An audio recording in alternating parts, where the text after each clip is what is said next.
మధు గారు మీరు చెప్పండి మరి అక్కగారి ఆధ్వర్యంలో ఈరోజు నిరుద్యోగులకు అందరికీ సపోర్ట్గా మీరు జాగృతి తరపున నిలబడ్డారు. ఏంటి అసలు అంటే ప్రభుత్వం మీద ఇప్పుడు ఏ విధమైనటువంటి ఒత్తిడి తీసుకొచ్చే కార్యక్రమం చేస్తున్నారు?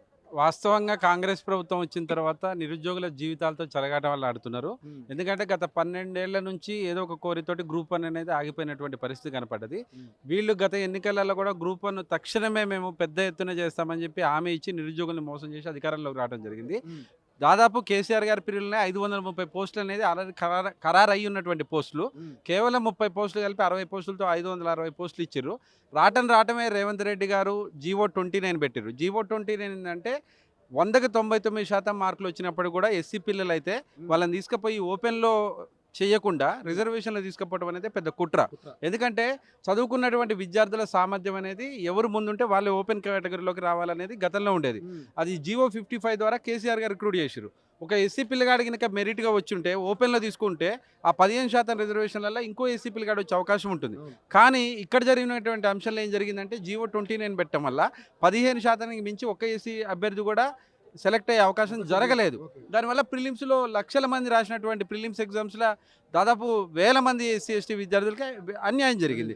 దాని రిక్రూట్మెంట్ ప్రొసీజరే రిజర్వేషన్ అనే దానికి వ్యతిరేకంగా ఉంది. ఓకే. దానికి తోడు ఎప్పుడైతే ప్రిలిమ్స్ నుంచి మెయిన్స్ 30,000 మంది వచ్చిర్రో 30,000 నుంచి 560 పోస్టులు రిక్రూట్ చేసే క్రమంలో చాలా అవకతవకలు. గ్రూప్ 1 ప్రిలిమ్స్కి ఒక హాల్ టికెట్, మెయిన్స్కి ఒక హాల్ టికెట్, ఒకే దగ్గర ఆడపిల్లలకి ఒకే సెంటర్లో పెట్టడం ఏంది, ఒకే సెంటర్లో వాళ్ళకి 70 ఉద్యోగాలు రావటం ఏంది, అక్కడ ఉన్నటువంటి పోస్టులలో ప్రిలిమ్స్ నుంచి మెయిన్స్కి వచ్చే క్రమంలో లేనటువంటి కొత్త నెంబర్లు 60 ఇచ్చారు అనేది మన ఎలిగేషన్స్లో ఉన్నవి. ఇవన్నీ కాకుండా ఇంకా ప్రధానంగా కూడా ప్రెసిడెన్షియల్ యాక్ట్ అనేది కూడా ఇంప్లిమెంటేషన్ లేకుండా ఒక 8 ఆంధ్ర ప్రాంతాల నుంచి సంబంధించినటువంటి వాళ్ళు ఇక్కడ రిక్రూట్ ఎలా అయ్యారు అనేది కూడా మేము చేస్తున్నటువంటి డౌట్. మేము ఒక్కటే ప్రధానంగా డిమాండ్ చేస్తున్నాము, రేవంత్ రెడ్డి సర్కారు 100% విఫలమైంది. ఎందుకంటే ఒక గ్రూప్ 1 విద్యార్థి ఇప్పుడు సెలెక్ట్ అయితే దాదాపు 30 ఏళ్ల పాటు సర్వీస్లో ఉంటారు. అది కూడా చట్టాలని చేసేటటువంటి సర్వీస్లో ఉంటారు. కాబట్టి దీన్ని తక్షణమే ప్రజలకు జ్యుడిషియల్ కమిటీ వేసి ఆ ప్రిలిమ్స్ ప్రొసీజరే రాంగ్ ఉంది కాబట్టి జీవో 29 తప్పు కాబట్టి రద్దు చేయాలనేది మేము ప్రధానమైన డిమాండ్గా పెడుతున్నాం. కానీ మొన్న కేటీఆర్ గారు ఏదైతే ట్వీట్ చేశారో 3 కోట్లకు అమ్ముకున్నారు అని చెప్పేసి ఏదైతే మాట్లాడారో దీంట్లో ఎంత నిజం ఉందని మీరు అనుకున్నారు? మేము అనేది అదే 560 పోస్టులు రిక్రూట్ అయ్యే క్రమంలో అందులో 100 కోట్ల ఆస్తున్న వాళ్ళు ఒకళ్ళు ఉండొచ్చు, నిజంగా రిక్షా దొక్కునే వాళ్ళు ఒకటి ఉండొచ్చు. కానీ రాజకీయ లబ్ధి కోసం చెప్పేటప్పుడు కాంగ్రెస్ పార్టీ వాళ్ళు చెప్పే క్రమంలో ఏం చెప్తారు, ఇగో రిక్షా దొక్కే వాళ్ళకి వచ్చింది, ఆటో దొక్కే వాళ్ళకి వచ్చిందని వాళ్ళు చూపించుకుంటారు. ప్రధాన ప్రతిపక్షాల వాళ్ళు కోట్ల రూపాయలు ఉన్న వాళ్ళకి ఎక్కడ రిక్రూట్మెంట్లో ప్రిలిమ్స్ మెయిన్స్ ప్రిపేర్ కాని వాళ్ళకి వచ్చిందని చెప్పింది ఈ అపోజిషన్ పార్టీలు చెప్తారు. దీన్ని ఏదైనా క్లారిటీ ఇవ్వాల్సిన బాధ్యత ప్రభుత్వం మీద ఉంది. ఎందుకంటే ఇది ఒక పెద్ద వ్యవస్థ, 4 పిల్లర్లు వ్యవస్థ నిలబడాలంటే ఇది ఒక ప్రధానమైన పిల్లర్. కాబట్టి ఈ పిల్లర్నే నువ్వు ప్రాపర్గా చేయలేనప్పుడు ఈ ప్రభుత్వం విఫలమైంది. ముఖ్యమంత్రి రేవంత్ రెడ్డి గతంలో కేసీఆర్ గారి మీద ఎలిగేషన్ పెట్టే ఇలా అధికారంలోకి వచ్చిండు. 100% కూడా అట్టర్ ఫెయిల్ అయిపోయింది కాంగ్రెస్ ప్రభుత్వము. ఎస్సీ ఎస్టీ విద్యార్థులకు అన్యాయం జరిగిందనే క్రమంలో జీవో 29 ద్వారా చేసినటువంటి రిక్రూట్మెంట్ని మేము వ్యతిరేకిస్తున్నాం. వీళ్ళ విద్యార్థుల పక్షాన ఉంటాం. వాళ్ళకి న్యాయపరంగా ఎంత ఉన్నా మా జాతీయ అధ్యక్షురాలు కవిత గారు అందుబాటులో ఉంటారు. వాళ్ళకి న్యాయం జరిగేంత వరకు కూడా కవిత ఆధ్వర్యంలో పోరాటం కొనసాగిస్తాం. మొన్నటిదాకా బీఆర్ఎస్ ఆధ్వర్యంలో అశోక్ సార్ అనే వ్యక్తి ఆ పెయిడ్ బ్యాచ్లతో నడిపించాడని చెప్పేసి మాట్లాడారు. కేటీఆర్కి అమ్ముడుపోయినటువంటి తొత్తు కింద కూడా అభివర్ణించారు. సో ఇప్పుడు కవిత గారిని సపోర్ట్ తీసుకున్నందుకు ఇప్పుడు మిమ్మల్ని కూడా అలా అనే పరిస్థితి ముందు నడిపే నాయకుడు యొక్క వ్యక్తిగత అంశం ఇది కాదు. వ్యవస్థ నడిపేది చాలామంది, వేల మంది, దాదాపు 33,000 మంది ప్రిలిమ్స్ రాశారు, 1,00,000 మంది పైన ప్రిలిమ్స్ రాశారు, 30,000 మంది మెయిన్స్ రాశారు.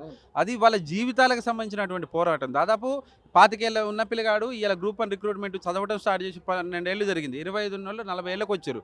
అంటే వ్యక్తిగా ఎవరు ముందుంటే వాళ్ళ మీద ఏదో ఒక ఎలిగేషన్ వేసి నిర్వీర్యం చేయాలనేది ప్రభుత్వం కుట్ర. వాటిని నమ్మాల్సినటువంటి అవసరం లేదు. అశోక్ సార్ అనే వ్యక్తి, ఆయనకి దమ్ము ధైర్యం ఉంది కాబట్టి ఆయనకి బాధితులు అభ్యర్థులు ఉన్నారు.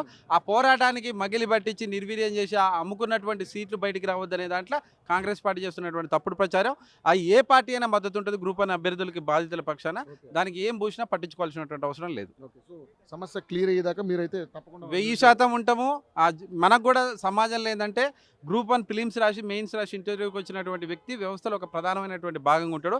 వాడు డమ్మియో మోసగాడో డబ్బులు పెట్టి కొనుక్కున్నాడు అయితే ప్రజలకి అతిపెద్ద నష్టం జరిగే క్రమం ఉంది. ఇది ఏళ్ల తరబడి రాబోయే భవిష్యత్ తరాలని చీకటిమయం చేసే క్రమం ఉంటుంది.